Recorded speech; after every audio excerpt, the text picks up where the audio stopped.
বন্ধুরা, বাংলায় একটা প্রবাদ আছে না, ফান্দে পড়িয়া বগা কান্দে রে। মার্কিন প্রেসিডেন্ট ডোনাল্ড ট্রাম্পের অবস্থাটাও বলতে গেলে সেই একই রকম। গত 24 ঘন্টায় সুইজারল্যান্ডের দাভোসে ঠিক সেটাই ঘটেছে। গত 1 মাস ধরে গ্লোবাল পলিটিক্সে একটা ঝড় চলছিল। ঝড়ের কেন্দ্রবিন্দুতে ছিল বরফে ঢাকা গ্রিনল্যান্ড। ডোনাল্ড ট্রাম্প হুট করে ঘোষণা করেছিলেন তিনি গ্রিনল্যান্ড কিনে নেবেন। শুধু কিনবেন না, প্রয়োজনে সামরিক শক্তি প্রয়োগ করে দখল করবেন। ইউরোপকে রীতিমতো হুমকি দিচ্ছিলেন, পেন্টাগনকে যুদ্ধের প্ল্যান সাজাতে বলেছিলেন। মনে হচ্ছিল তৃতীয় বিশ্বযুদ্ধ বুঝি এই বরফের রাজ্য থেকেই শুরু হবে। কিন্তু খেলা ঘুরে গেছে। গতকাল রাতে ওয়ার্ল্ড ইকোনমিক ফোরামের মঞ্চে দাঁড়িয়ে ট্রাম্প যা বললেন সেটাকে সোজা বাংলায় বলে ল্যাজ গুটিয়ে পালানো। যে লোকটা কাল পর্যন্ত বলেছিলেন ইউরোপকে দেখে নেব, ধ্বংস করে দেব আমেরিকার এগেনস্টে গেলে, আজ তিনি বলছেন না না, আমরা জোর করব না, আমরা তো শুধু গ্রিনল্যান্ডের সাথে কথা বলতে চাই। এবার প্রশ্ন হচ্ছে, কেন এই ভুল বদল? কেন ট্রাম্পের মতো একগুঁয়ে নেতা ইউরোপের সামনে মাথা নত করতে বাধ্য হলেন? এর পেছনে কি শুধুই রাজনীতি, নাকি অন্য কোনো খেলা চলছে? বন্ধুরা, বিশ্ব রাজনীতির দাবার বোর্ডে এমন এক চাল দেওয়া হয়েছে যা ট্রাম্প প্রশাসনের রাতের ঘুম কেড়ে নেওয়ার জন্য যথেষ্ট। সবটা জানতে পারবেন আজকের এই ভিডিও থেকে, ডিটেলে আলোচনা করব, তাই সাথে থাকুন। তবে এগিয়ে যাওয়ার আগে ভিডিওটি লাইক করুন এবং চ্যানেলটিকে সাবস্ক্রাইব করুন, কারণ এটি আপনার জন্য মাত্র 1 সেকেন্ডের কাজ, কিন্তু এতে আমাদের অনেকটা হেল্প হয়। নমস্কার, আমি গৌতম আছি আপনাদের সাথে। তাহলে চলুন দেরি না করে ভিডিওটি শুরু করা যাক। দেখুন, ট্রাম্পের চরিত্রটা হচ্ছে তিনি একজন ডিল মেকার। তিনি প্রথমে একটা অসম্ভব দাবি করেন যাতে উল্টো দিকের পক্ষ ভয় পেয়ে যায়, আর তারপর ছোট্ট একটা সুবিধা নিয়ে বিজয়ের হাসি হাসেন। কিন্তু গ্রিনল্যান্ড ইস্যুতে ট্রাম্পের এই কৌশলটা বুমেরাং হয়ে গেছে। গত 1 মাস ধরে তিনি ইউরোপিয়ানদের গালিগালাজ করেছিলেন, পেন্টাগনের জেনারেলদের নির্দেশ দিয়েছিলেন প্ল্যান বানাও, যদি ডেনমার্ক গ্রিনল্যান্ড স্ব ইচ্ছায় আমাদের হাতে তুলে না দেয় তাহলে আমরা সেখানে সেনা নামাবো। ভাবুন তো একবার, একটা ন্যাটো দেশ আর একটা ন্যাটো দেশের বিরুদ্ধে যুদ্ধের প্রস্তুতি নিচ্ছে। এটা ছিল পাগলামির চরম সীমা। কিন্তু গতকাল দাভোসে ট্রাম্প কি বললেন? তিনি বললেন না, আমরা গ্রিনল্যান্ড দখল করব না। তিনি বললেন গ্রিনল্যান্ডকে আমেরিকার অংশ হিসেবে দেখা আমার স্বপ্ন। তো বন্ধুরা, স্বপ্ন যে কেউ তো দেখতেই পারে, আমরা সবাই স্বপ্ন দেখি, আপনিও দেখুন, তাতে কারোরই আপত্তি থাকার কথা নয়। কিন্তু আপত্তি সেই জায়গায়, লোকের জিনিস দখল করে নেব, এখানেই আপত্তি। তিনি আরো বললেন, আমরা এখন ন্যাটোর চিফ মার্কো রুটকে মধ্যস্থতাকারী হিসেবে নিয়োগ করেছি।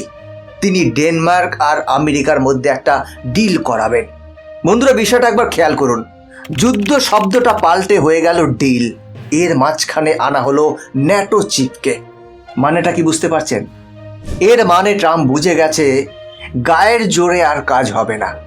অন্যদিকে ইউরোপের নেতারা ট্রাম্পের এই নরম সুর শুনে তারা বুঝে গিয়েছেন বাঘ এখন বেড়াল হয়ে গেছে। ট্রাম্প ভাবছেন তিনি ডিপ্লোম্যাসির চাল চাললেন, কিন্তু ইউরোপীয় ইউনিয়ন পরিষ্কার জানিয়ে দিয়েছে নো ডিল। ডেনমার্কের প্রধানমন্ত্রী তো আগেই বলে দিয়েছিলেন গ্রিনল্যান্ড বিক্রির জন্য নয়, আমরা কোনো নেগোসিয়েশন টেবিলে বসবো না। কিন্তু বন্ধুরা, জিও পলিটিক্সে না হ্যাঁ এর কোনো মূল্য নেই। আজকে যে না বলছে কালকে সে হ্যাঁ বলবে, এটাই জিও পলিটিক্স। এক্সপার্টরা বলছেন ভেতরে ভেতরে একটা অন্য খেলা চলছে। ইউরোপ আমেরিকাকে জমি দেবে না, মালিকানা দেবে না, কিন্তু আমেরিকা চাইছে স্ট্র্যাটেজিক অ্যাক্সেস। সেটা নিয়ে দর কষাকষি হতে পারে। আমেরিকা হয়তো সেখানে বিমান ঘাঁটি বানাতে পারবে, মিসাইল সিস্টেম বসাতে পারবে, সাবমেরিন ডক করতে পারবে, কিন্তু এই পর্যন্তই। জমির দলিল ট্রাম্পের হাতে আসবে না। বন্ধুরা, এবার আসি দ্বিতীয় পয়েন্টে, যেটা নিয়ে মিডিয়ায় সবচেয়ে বেশি তোলপাড়, গ্রিনল্যান্ডের গুপ্তধন।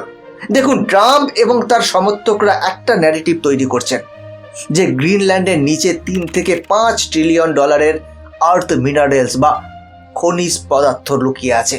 চীনের উপর নির্ভরতা কমাতে হলে আমেরিকার এই খনিজ চাই। শুনতে খুব লজিক্যাল মনে হচ্ছে, তাই না? কিন্তু সিরিয়াসলি বলুন তো, আপনারা কি জানেন গ্রিনল্যান্ডের জিওগ্রাফি আসলে কি, কেমন সেটা, কি আছে সেখানে? চলুন একটু সংক্ষেপে বলি। ট্রাম্প আর তার উপদেষ্টারা হয়তো ভাবছেন বরফ খুঁড়লাম আর গুপ্তধন বেরিয়ে এলো, কিন্তু বাস্তবতা হলো গ্রিনল্যান্ড আর্কটিক সার্কেলের মধ্যে।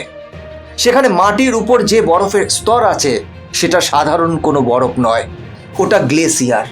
ওই খনিজ সম্পদের উপর প্রায় 2 থেকে 3 কিলোমিটার পুরো বরফের চাদর বিছানো আছে।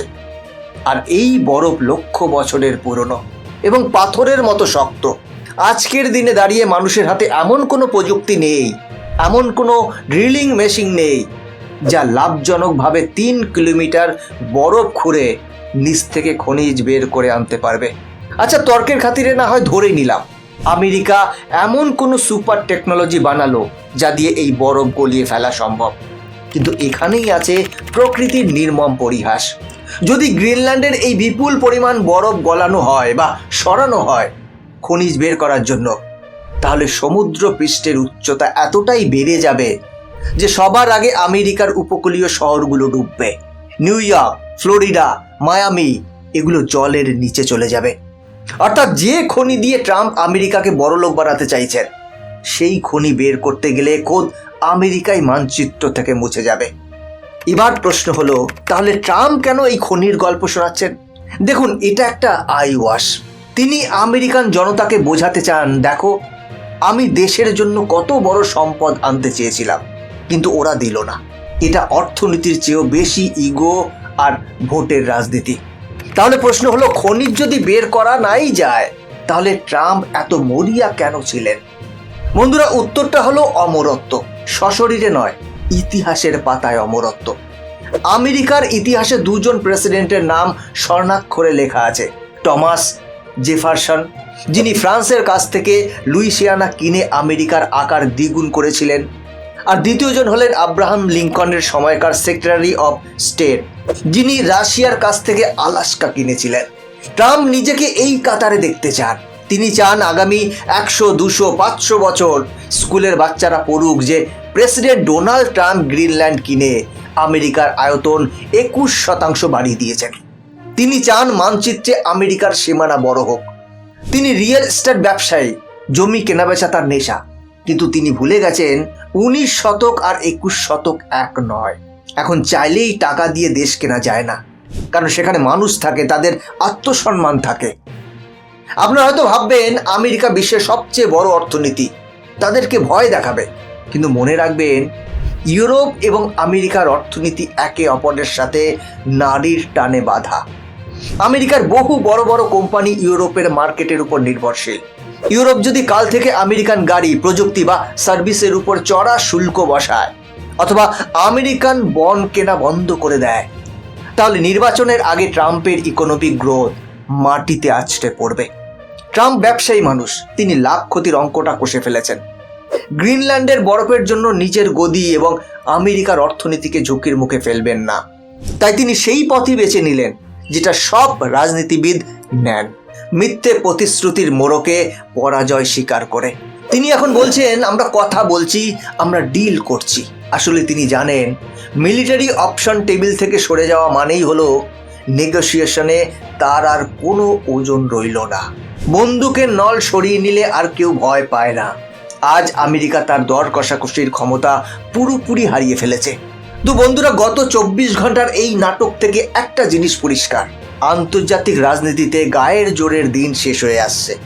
ট্রাম্প হয়তো ভেবেছিলেন তিনি 19 শতকের কায়দায় দেশ দখল করবেন, কিন্তু ইউরোপ তাকে মনে করিয়ে দিল এটা 2026 সাল। আপনি হয়তো দেখবেন আগামী কিছুদিনের মধ্যে ডোনাল্ড ট্রাম্প বা হোয়াইট হাউস থেকে একটা ঘোষণা আসবে। তারা বলবে আমরা ইউরোপের সাথে একটি ঐতিহাসিক চুক্তি করেছি। তারা দাবি করবে যে গ্রিনল্যান্ডে আমেরিকা এখন যা খুশি তাই করতে পারবে এবং এটা আমেরিকার বিশাল বিজয়। কিন্তু গভীরে গিয়ে দেখবেন আমেরিকা আসলে নতুন কিছুই পায়নি, শুধুমাত্র আগে থেকে বিদ্যমান কিছু সামরিক অনুমতিকে নতুন মোড়কে বেচা হচ্ছে। ট্রাম্প তার ভোটারদের কাছে নিজেকে বিজয়ী হিসেবে তুলে ধরবেন, কিন্তু বাস্তবে গ্রিনল্যান্ডের মালিকানা ডেনমার্কের হাতেই থাকবে। একেই বলে পলিটিক্যাল অপটিক্স। বন্ধুরা, এই সমগ্র বিষয়টা নিয়ে আপনারা কি ভাবছেন? আপনাদের কি মতামত কমেন্ট করে জানাবেন। আজকের ভিডিও এখানেই শেষ করছি। এরকমই ইনফরমেটিভ ভিডিও দেখার জন্য চ্যানেলটিকে সাবস্ক্রাইব করে বেল আইকনটি প্রেস করে রাখুন। দেখা হচ্ছে পরবর্তী ভিডিওতে। ভালো থাকবেন, সাথে থাকবেন।